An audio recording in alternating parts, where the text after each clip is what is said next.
Une cérémonie de dédicace livresque pour saluer la mémoire du père fondateur de la Côte d'Ivoire.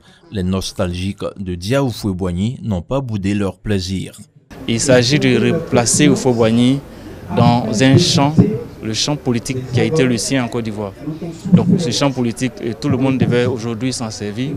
Tous les partis politiques ivoiriens d'abord devaient s'en servir. Ce champ politique qui avait pour leitmotiv la paix. Quand j'ai vu qu'il y avait des bandes dessinées, il m'a semblé important de les acheter pour les donner à mes enfants, pour qu'ils puissent connaître un peu l'histoire du président Félix Houphouët-Boigny, qui est le père fondateur de ce pays et qui a su pendant des années nous apporter la stabilité tant recherchée. 2018, année de Félix Houphouët-Boigny, la commémoration du 25e anniversaire de la disparition du père de la nation ivoirienne ne pouvait pas ne pas s'accompagner d'une production éditoriale. Pour les organisateurs, il fallait accorder une place de choix à l'écriture. C'est pas mal que l'Afrique soit une société où l'oralité domine.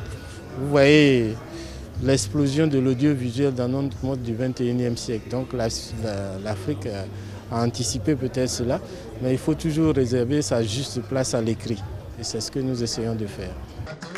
Au total, 6 ouvrages, dont des livres pour enfants et des bandes dessinées, ont été dédicacés au cours de la cérémonie. La Fondation compte à ce jour 95 ouvrages sur Félix Houphouët-Boigny.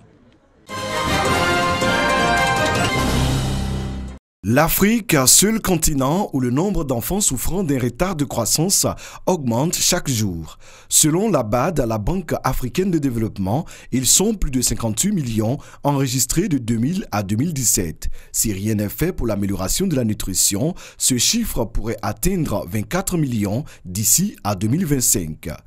La BAD, à travers son plan d'action multisectoriel pour la nutrition 2018-2025, entend mobiliser les chefs d'État et les leaders africains de la nutrition.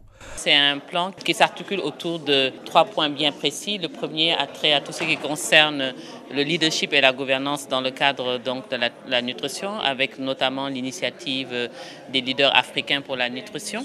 Le second point est tout ce qui concerne comment intégrer la nutrition à travers les différents secteurs de la banque, notamment des secteurs spécifiques comme les secteurs de l'agriculture, le secteur de l'eau et l'assainissement, la protection sociale, l'éducation et la santé.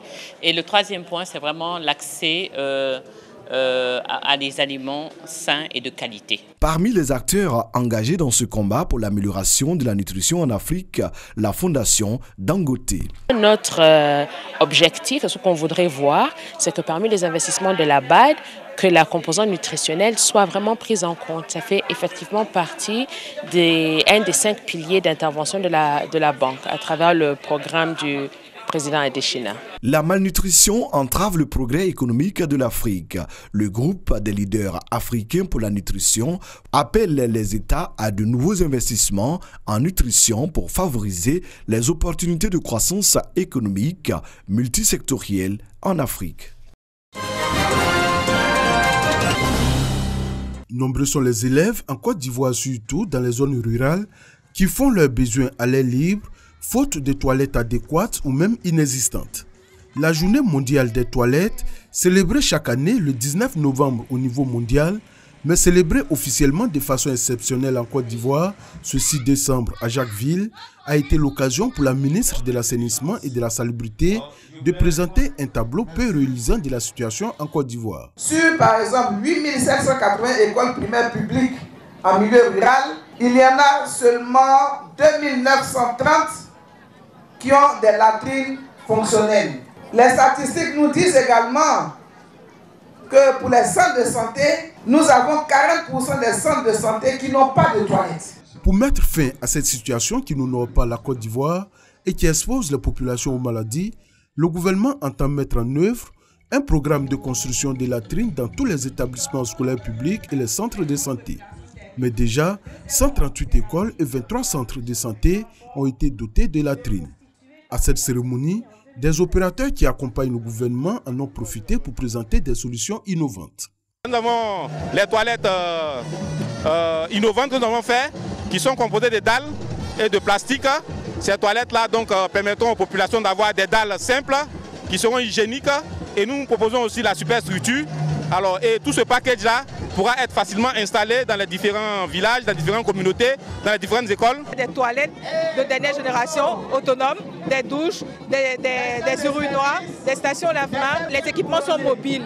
Donc on peut les installer sur le tronçon, on peut les installer dans les villages, au bord des plages, on peut les installer également dans la cour d'une école. Pour l'année 2019, le gouvernement envisage de doter 1400 écoles et villages qui ont mis fin à la défécation à l'air libre de latrines améliorées.